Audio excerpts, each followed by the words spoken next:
ನಮಸ್ತೆ ಎಲ್ರಿಗೂ. Hi my dear student. See last ಕ್ಲಾಸಲ್ಲಿ ನಾವು what is the function of nucleus, how important nucleus in cell, ಜೀವಕೋಶಕ್ಕೆ nucleus ಅನ್ನೋದು ಎಷ್ಟು ಇಂಪಾರ್ಟೆಂಟ್ ಮತ್ತು ಅದರದ್ದು ಫಂಕ್ಷನ್ನು, ಆ್ಯಂಡ್ ದೆನ್ ಪ್ರೊಕ್ಯಾರಿಯೋಟ್ಸ್ ಮತ್ತು ಯುಕ್ಯಾರಿಯೋಟ್ಸ್ ಅಂದರೆ ಏನು, ಅದಕ್ಕೆ ಎಕ್ಸಾಂಪಲ್ಸ್ ಅದನ್ನು ಸಹ ಎಕ್ಸ್ಪ್ಲೈನ್ ಮಾಡಿದ್ವಿ. ಸಿ ನೆಕ್ಸ್ಟ್ ಪೇಜ್ ನಂಬರ್ 62 ನೋಡಿ. ಅದರಲ್ಲಿ cytoplasm 5.2.4 cytoplasm. What is the meaning of cytoplasm? Cytoplasm means ಕೋಶ ದ್ರವ್ಯ ಅಂತೇಳಿ.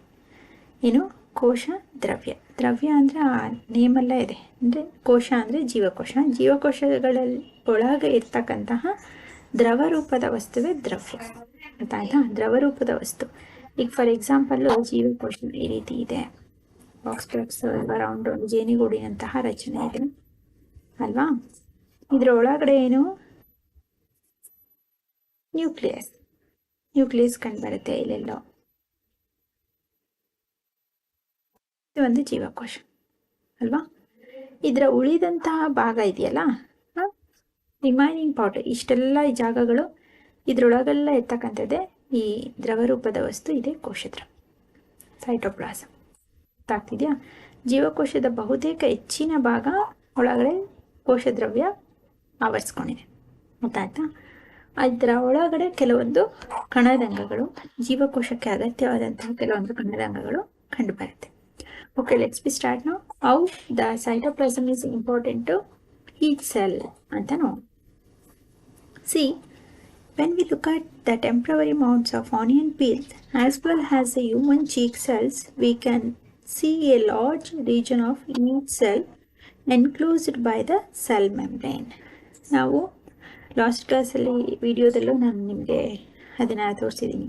ಅಂದರೆ ಆನಿಯನ್ ಪೀಲರ್, ಈರುಳ್ಳಿಯ ತೆಳುವಾದ ಪದರದ ಒಂದು ಸ್ಲೈಡ್ ಮೈಕ್ರೋಸ್ಕೋಪಲ್ಲಿ ನೋಡಿದ್ರೆ ಅದರ ಜೀವಕೋಶಗಳು ಹೇಗಿರುತ್ತೆ, ಮತ್ತು ನಮ್ಮ ಬಾಯಿಯ ಒಳಭಾಗ, ಚೀಕ್ಸ್, ನಮ್ಮ ಕೆನ್ನೆಯ ಒಳಭಾಗದಲ್ಲಿರ್ತಕ್ಕಂಥ ಜೀವಕೋಶಗಳು ಯಾವ ರೀತಿ ಕಂಡುಬರುತ್ತೆ ಅಂತ ಈ ರೀತಿ ಒಂದು ಸ್ಲೈಡು, ಅದರೊಳಗಡೆ ಡಾಟ್ ಇರ್ತಕ್ಕಂಥದ್ದು, ಈ ರೀತಿಯಾದ ಒಂದು ರಚನೆಯನ್ನು ನೋಡಿದ್ರಿ ನೀವು ಅಲ್ವಾ?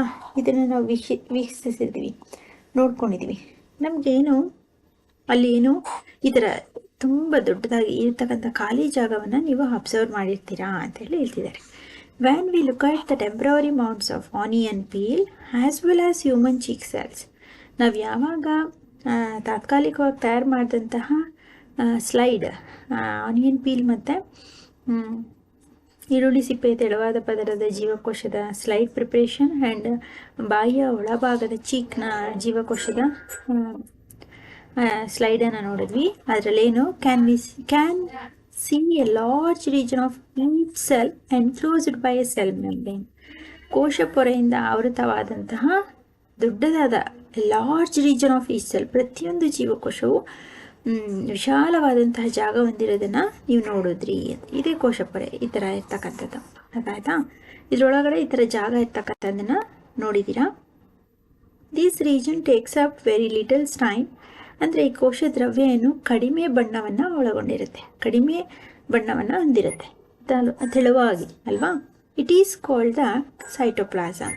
ಈ ಒಂದು ಹೆಚ್ಚು ಪ್ರದೇಶದಿಂದ ಆವೃತವಾಗಿರ್ತಕ್ಕಂತಹ ದ್ರವರೂಪದ ವಸ್ತುವಿದ್ದು ಕಡಿಮೆ ಬಣ್ಣವನ್ನು ಹೊಂದಿರತಕ್ಕಂತಹ ಜೀವಕೋಶದ ಒಳಭಾಗದ ವಿಶಾಲ ಪ್ರದೇಶವನ್ನು ಏನಂತ ಕರಿತೀವಿ? Cytoplasm. It is called cytoplasm, ಕೋಶದ್ರವ್ಯ ಅಂತೇಳಿ ಕರಿತೀವಿ. ಹೇಗಿರುತ್ತೆ ಹಾಗಾದರೆ? The cytoplasm is a fluid content inside the plasma membrane. ಜೀವಕೋಶದಲ್ಲಿ the cytoplasm is a fluid content, ಅಂದರೆ ದ್ರವರೂಪದ ವಸ್ತು ಸೈಟೋಪ್ಲಾಸಮ್ ಅನ್ನೋದು. Inside the plasma membrane. Inside the plasma membrane ಅಂದರೆ ಇದು ಕೋಶ ಪೊರೆ ಅಲ್ವಾ? ಈ ಕೋಶ ಪೊರೆಯ ಒಳಭಾಗದಲ್ಲಿ ಕಂಡುಬರುವಂತಹ ದ್ರವರೂಪದ ವಸ್ತು ಏನಿದೆ ಅದನ್ನು ನಾವೇನಂತ ಕರಿತೀವಿ? ಸೈಟೋಪ್ಲಾಸಮ್ ಅಂಥೇಳಿ ಕರಿತೀವಿ. It is also contains many specialized cell organelles. ಕೇವಲ ಈ ಕೋಶ ದ್ರವ್ಯ, ಈ ಖಾಲಿ ಜಾಗ ಇದೆಯಲ್ಲ, ಇಲ್ಲಿರ್ತಕ್ಕಂಥ ಈ ಖಾಲಿ ಜಾಗ ಕೇವಲ ಕೋಶ ದ್ರವ್ಯವನ್ನು ಮಾತ್ರ, ಅಂದರೆ ದ್ರವರೂಪದ ವಸ್ತುವಿನಿಂದ ಮಾತ್ರ ಕೂಡಿಲ್ಲ. ಈ ಸೈಟೋಪ್ಲಾಸಮು ಅನೇಕ ಕಣದಂಗಗಳನ್ನು, ಅದರೊಳಗೆ ಎಷ್ಟೊಂದು ಆರ್ಗನಲ್ಸ್ಗಳು ಕಂಡುಬರುತ್ತೆ. ಏನೇನು ಕಂಡುಬರುತ್ತೆ? ಇಟ್ ಆಲ್ಸೋ ಕಂಟೈನ್ಸ್ ಮೆನಿ, ಎಷ್ಟೊಂದು ತುಂಬ ಹೆಚ್ಚು ಸ್ಪೆಷಲೈಸ್ಡ್ ಸೆಲ್ ಆರ್ಗನೈಸ್, ವಿಶಿಷ್ಟವಾದಂತಹ ಕಣದಂಗಗಳು ಈ ಸೈಟೋಪ್ಲಾಸಮ್ ಒಳಗಡೆ ಕಂಡುಬರುತ್ತೆ, ಕೋಶ ದ್ರವ್ಯದ ಒಳಭಾಗದಲ್ಲಿ. Each of these organise performs A specific functions for the cells.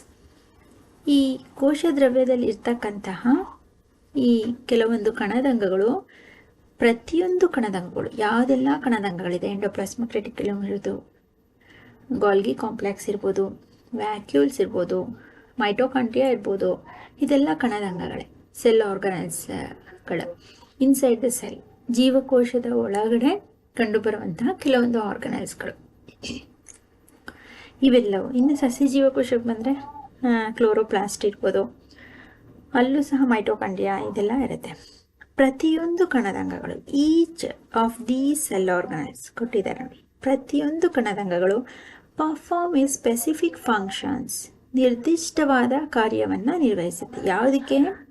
For the cell, ಅಂದರೆ ಆ ಜೀವಕೋಶ, ಈ ಒಂದು ಸೆಲ್ ಇದೆ ಅಲ್ವಾ, ಈ ಜೀವಕೋಶಕ್ಕೆ ಬೇಕಾದಂತಹ ನಿರ್ದಿಷ್ಟ ಕಾರ್ಯವನ್ನು ಯಾವುಗಳು, ಇದರ ಒಳಗೆ ಇರ್ತಕ್ಕಂಥ ಕೆಲವೊಂದು ನಿರ್ದಿಷ್ಟ ಕಣದಂಗಗಳು ನಿರ್ದಿಷ್ಟ ಕಾರ್ಯವನ್ನು, ಜೀವಕೋಶಕ್ಕೆ ಅಗತ್ಯವಾದಂತಹ ಚಟುವಟಿಕೆಗಳು ಕಾರ್ಯವನ್ನು ನಿರ್ವಹಿಸುತ್ತೆ. ಗೊತ್ತಾಗ್ತಿದೆಯಾ? ಪ್ರತಿಯೊಂದು ಕಣದಂಗವು ಜೀವಕೋಶಕ್ಕಾಗಿ, ಅಂದರೆ ಜೀವಕೋಶಕ್ಕೆ ಬೇಕಾಗಿರ್ತಕ್ಕಂಥ ನಿರ್ದಿಷ್ಟ ಕಾರ್ಯವನ್ನು ನಿರ್ವಹಿಸುತ್ತೆ. Next, cell organelles are enclosed by membrane. ಹಾಗಾದರೆ ಸೆಲ್ ಆರ್ಗನಲ್ಸ್ ಅಂದರೆ ಇದರೊಳಗಡೆ ಎಷ್ಟೊಂದು ಸೆಲ್ ಆರ್ಗನಲ್ಸ್ ಇರುತ್ತಲ್ವ, ಕಣದಂಗಗಳು. ಈ ಕಣದಂಗಗಳು ಸಹ ಯಾವುದರಿಂದ ಕವರ್ ಆಗಿರುತ್ತೆ? Cell organelles are enclosed by membrane. ಅವುಗಳಿಗೂ ಪೊರೆ, ಅಂದರೆ ಎನ್ಕ್ಲೋಸ್ಡ್ ಬೈ ಮೆಂಬ್ರೇನ್ ಅಂದರೆ ಪ್ರತಿಯೊಂದು ಕಣದಂಗವು ಪೊರೆಯಿಂದ ಆವೃತವಾಗಿರುತ್ತೆ. ಈಗ ಮೈಟೋಕಾಂಡ್ರಿಯಾ ಈ ರೀತಿ ಇರುತ್ತೆ, ಇದೇ ಇದರ ಪೊರೆ, ಆಯ್ತಾ?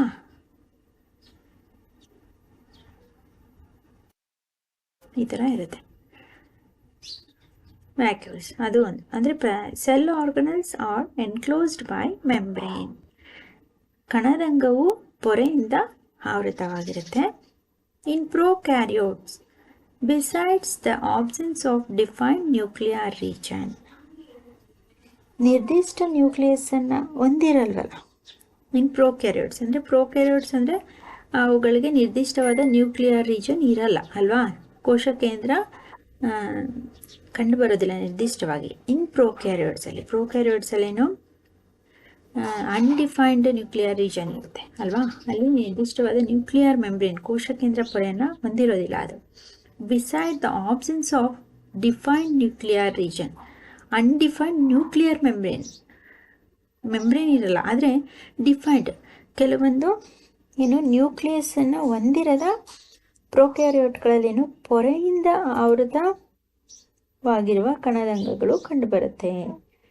ನಿರ್ದಿಷ್ಟ ನ್ಯೂಕ್ಲಿಯಸ್ ಹೊಂದಿರಲ್ಲ, ಅವಕ್ಕೆ ಯಾವುದೇ ರೀತಿ ನ್ಯೂಕ್ಲಿಯಸ್ ಹೊಂದಿರೋದಿಲ್ಲ, ಆದರೆ ಪೊರೆಯಿಂದ ದ ಮೆಂಬ್ರೇನ್ ಅಂದರೆ ಈ ಮೆಂಬ್ರೇನ್ ಇರುತ್ತಲ್ಲ, bounded cell organelles are also absent, ಕಂಡುಬರುವುದಿಲ್ಲ ಅಂತ. ಇಲ್ಲಿ in prokaryotes the absence of defined, absence ಅಂತ ಇಲ್ಲೇ ಕೊಟ್ಟಿದ್ದಾರೆ, ಡಿಫೈನ್ಡ್ ನ್ಯೂಕ್ಲಿಯರ್ ರೀಜನ್, ಯಾವುದೇ ರೀತಿಯ ನ್ಯೂಕ್ಲಿಯಸ್ಸನ್ನು ಹೊಂದಿರೋದಿಲ್ಲ. The membrane bound cell organelles are also absent, ಇದರಲ್ಲೇನು ಸೆಲ್ ಆರ್ಗನಲ್ಸಲ್ಲೂ ಸಹ ಯಾವುದೇ ರೀತಿಯ ಪೊರೆಗಳು ಕಂಡುಬರೋದಿಲ್ಲ, ಅಂದರೆ ನಿರ್ದಿಷ್ಟ ನ್ಯೂಕ್ಲಿಯಸ್ಸನ್ನು ಹೊಂದಿರೋದಿಲ್ಲ ಯಾವುದರಲ್ಲಿ, ಪ್ರೊಕ್ಯಾರಿಯೋಟ್ಗಳಲ್ಲಿ. ಹಾಗೆ ಪೊರೆಯಿಂದ ಆವೃತವಾಗಿರುವ ಕಣದಂಗಗಳು ಕಂಡುಬರೋದಿಲ್ಲ. ಯಾವುದೇ ರೀತಿ ಆರ್ಗನಲ್ಸ್ಗಳಿರ್ತಾವಲ್ಲ, ಇಲ್ಲಿ ಏನು ಆರ್ಗನಲ್ಸ್ಗಳು, ಮೈಟೋಕಾಂಡ್ರಿಯಾ, ಗಾಲ್ಗಿ ಕಾಂಪ್ಲೆಕ್ಸ್ ಈ ಥರ ಇದ್ವಲ್ಲ, ಅವುಗಳಿಗೂ ಸಹ ಯಾವುದೇ ರೀತಿ ಮೆಂಬ್ರೇನ್ ಇರಲ್ಲ ಅಂತಷ್ಟೇ. ಅಂದರೆ ಪ್ರೊಕ್ಯಾರಿಯೋಟ್ಸ್ಗಳಿಗೆ ಮೆಂಬ್ರೇನ್ ಇರಲ್ಲ, ಆಬ್ಸೆನ್ಸ್ ಆಫ್ ಮೆಂಬ್ರೇನ್ ಅಂದಮೇಲೆ ಅವುಗಳ ಪ್ರೊಕ್ಯಾರಿಯೋಟ್ಸ್ ಪ್ರೊಕ್ಯಾರಿಯೋಟ್ಸ್ ಒಳಗಿರ್ತಕ್ಕಂತಹ ಆರ್ಗನಲ್ಸ್ಗಳಿಗೆ, ಅರ್ಥ ಆಗ್ತಿದೆಯಾ? ದ ಸೆಲ್ ಆರ್ಗನಲ್ಸ್, ಆ ಜೀವಕೋಶದ ಕಣದಂಗಗಳಿಗೆ also membrane bound cell organelles also absent, ಯಾವುದೇ ರೀತಿಯಾದಂತಹ ಪೊರೆಯಿಂದ ಆವೃತವಾಗಿರುವ ಕಣದಂಗಗಳು ಕಂಡುಬರುವುದಿಲ್ಲ, ಪೊರೆ ಇರ್ತಕ್ಕಂತಹ ಆರ್ಗನಲ್ಸ್ಗಳು ಇದರೊಳಗೆ ಕಂಡುಬರೋದಿಲ್ಲ ಅಂತ, ಅವುಗಳಿಗೂ ಮೆಂಬ್ರೇನ್ ಇರಲ್ಲ ಅಂತ ಅಷ್ಟೇ. ಅರ್ಥ ಆಯ್ತಾ? ಆನ್ ದ ಅದರ್ ಹ್ಯಾಂಡ್, ಅದೇ ರೀತಿ the eukaryotic cells have nuclear membrane. ನಮ್ಮೆಲ್ಲರಿಗೂ ಗೊತ್ತು, ಯೂಕ್ಯಾರಿಯೋಟಿಕ್ ಸೆಲ್ಗೆಲ್ಲ ಏನಿರುತ್ತೆ?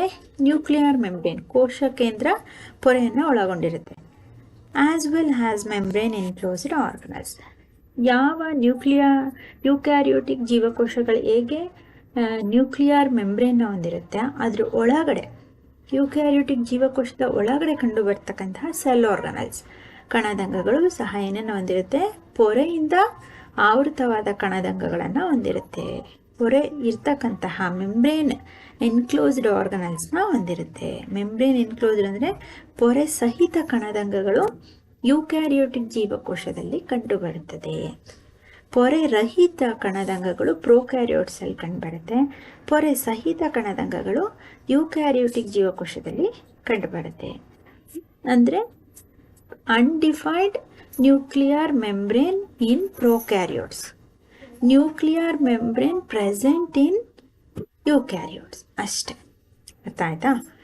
ನ್ಯೂಕ್ಲಿಯರ್ ಮೆಂಬ್ರೇನ್ ಪ್ರೋಕ್ಯಾರಿಯೋಟ್ಸ್ ಅಲ್ಲಿ ಇರಲ್ಲ, ಯೂಕ್ಯಾರಿಯೋಟ್ಸ್ ಅಲ್ಲಿ ನ್ಯೂಕ್ಲಿಯರ್ ಮೆಂಬ್ರೇನ್ ಇರುತ್ತೆ. ಹಾಗೆ ಆ ಕಣದಂಗಗಳಿಗೂ ಅಷ್ಟೇ, ಅವುಗಳು ಯಾವ ಗುಣಲಕ್ಷಣಗಳನ್ನ ಹೊಂದಿರುತ್ತೋ ಕಣದಂಗಗಳು ಅದೇ ರೀತಿ ಹೊಂದಿರುತ್ತೆ ಅಂತ.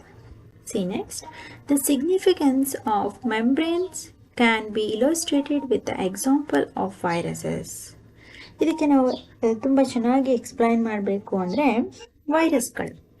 ವೈರಸ್ನ the significance of membranes can be illustrated with an example. ವೈರಸ್ಗಳನ್ನ ನಾವು ಉದಾಹರಣೆಯಾಗಿ ತೆಗೆದುಕೊಂಡಾಗ ವೈರಸ್ಗಳಿಗೇನು ಪೊರೆಯ ಮಹತ್ವವನ್ನು ಚಿತ್ರಿಸ್ಬೋದು. ಯಾವ ರೀತಿ ಪೊರೆ ಅದು ಇರುತ್ತೆ ಇರಲ್ಲ ಅನ್ನೋದನ್ನು ಎಕ್ಸ್ಪ್ಲೈನ್ ಮಾಡ್ಬೋದು ಅಂತೇಳಿ. Virus lack any membranes and hence do not show characteristics.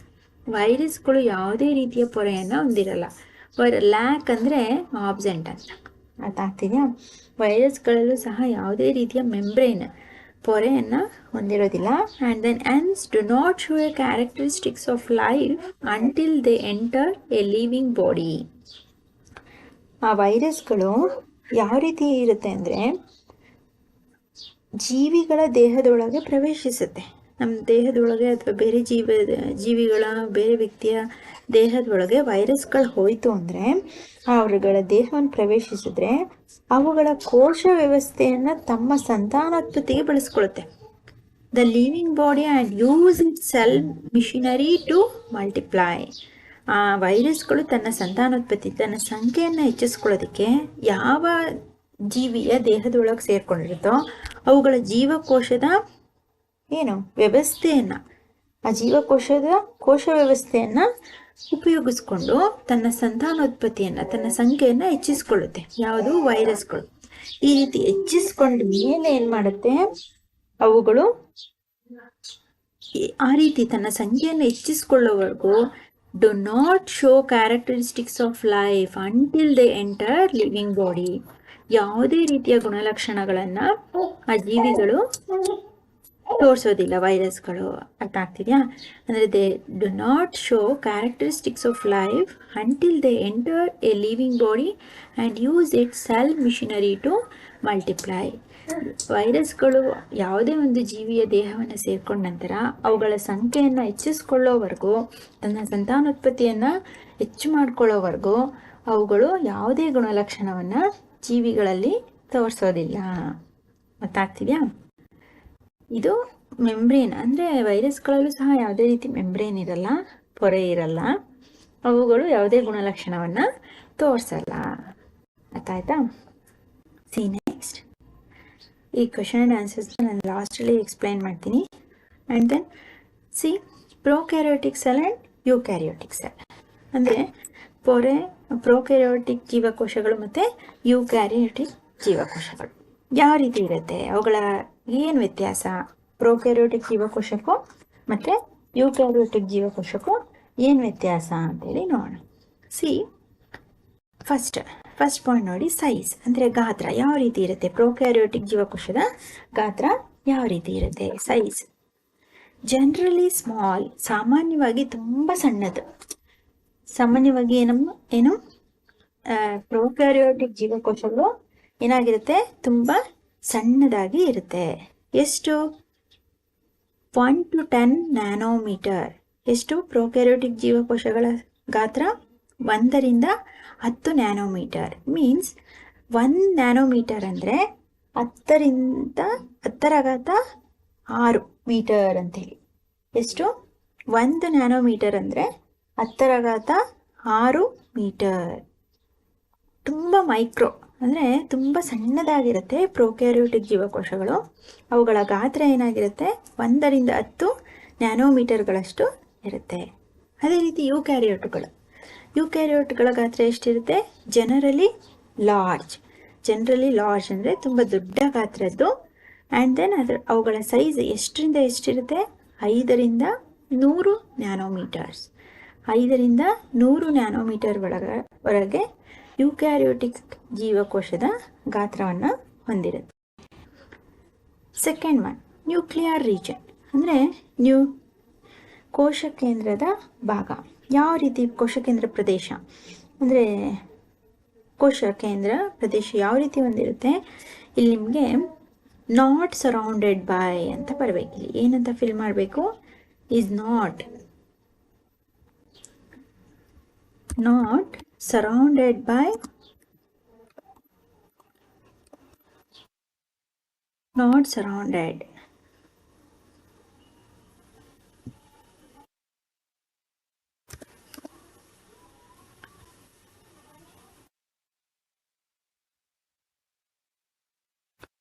Not surrounded by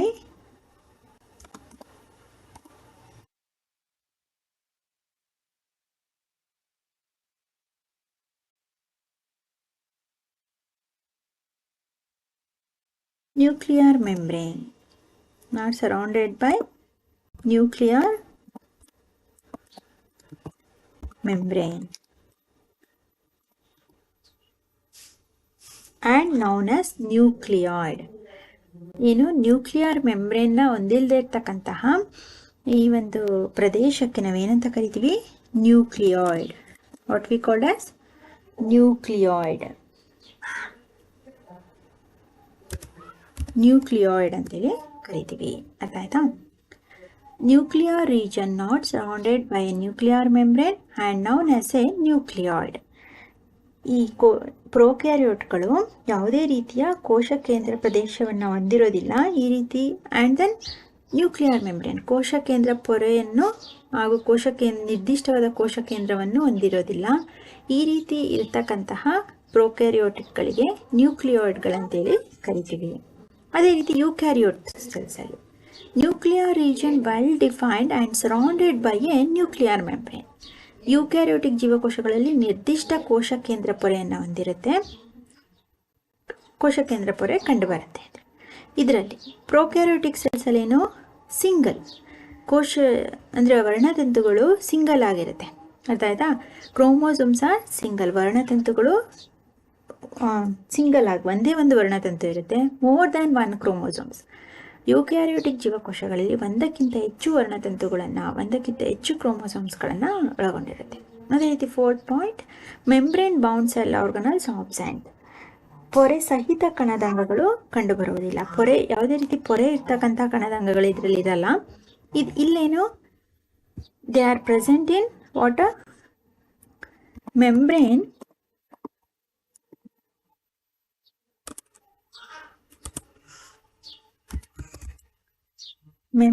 bound cell organelle.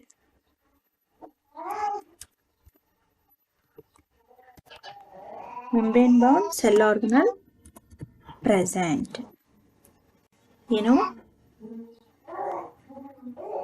ಪೊರೆ ಸಹಿತ ಕಣದಂಗಗಳು ಕಂಡುಬರುತ್ತೆ. ಇದರಲ್ಲಿ ಪೊರೆ ಇರ್ತಕ್ಕಂತಹ ಕಣದಂಗಗಳು ಯೂಕ್ಯಾರಿಯೋಟಿಕ್ ಜೀವಕೋಶದಲ್ಲಿ ಕಂಡುಬರುತ್ತೆ. ಅರ್ಥ ಆಯ್ತಾ? ಅಂದರೆ ಸೈಜ್ ಸ್ಮಾಲ್ ಇರುತ್ತೆ ಪ್ರೊಕ್ಯಾರಿಯೋಟಿಕಲ್ಲಿ, ಯೂಕ್ಯಾರಿಯೋಟಿಕಲ್ ಲಾರ್ಜ್ ಇರುತ್ತೆ. ಇದರಲ್ಲಿ ನ್ಯೂಕ್ಲಿಯರ್ ಮೆಂಬ್ರೇನ್ ಇರಲ್ಲ, ಇದರಲ್ಲಿ ನ್ಯೂಕ್ಲಿಯರ್ ಮೆಂಬ್ರೇನ್ ಇರುತ್ತೆ. And then single chromosomes in prokaryotic cell, more than 1 chromosomes in eukaryotic cell, membrane bound cell organelles absent, membrane bound cell organelles present. ಇದಿಷ್ಟು ಪ್ರೊಕ್ಯಾರಿಯೋಟಿಕ್ ಮತ್ತು eukaryotic ಜೀವಕೋಶದ difference. ಇಷ್ಟಿರಲಿ. Next ಕ್ಲಾಸಲ್ಲಿ cell ಆರ್ಗನಲ್ಸ್ನ explain ಮಾಡ್ತೀನಿ. ನಿಮ್ಗೆ ಏನಾದರೂ ಡೌಟ್ಸ್ ಇತ್ತು ಅಂದರೆ ಅದನ್ನು ಡಿಸ್ಕ್ರಿಪ್ಷನಲ್ಲಿ ಹಾಕಿ. ಮತ್ತು ಇವತ್ತಿನ ಹೋಮ್ವರ್ಕ್ ಕ್ವಶನ್ಸ್ನ ತೊಗೊಳ್ಳಿ. difference between prokaryotic and eukaryotic cells, and what is cytoplasm, and how and what is membrane prokaryotic and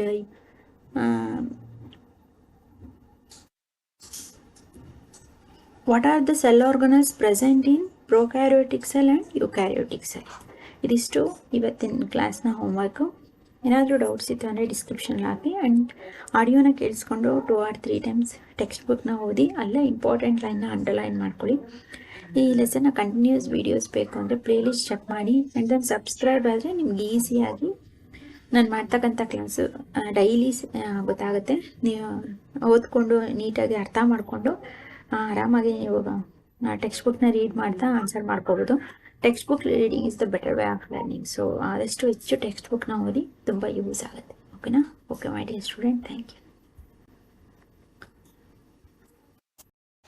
ಈ ಪಿಕ್ಚರಲ್ಲಿ ಇರ್ತಕ್ಕಂಥದ್ದು ವೈರಸ್ ಚಿತ್ರ ನೋಡಿ.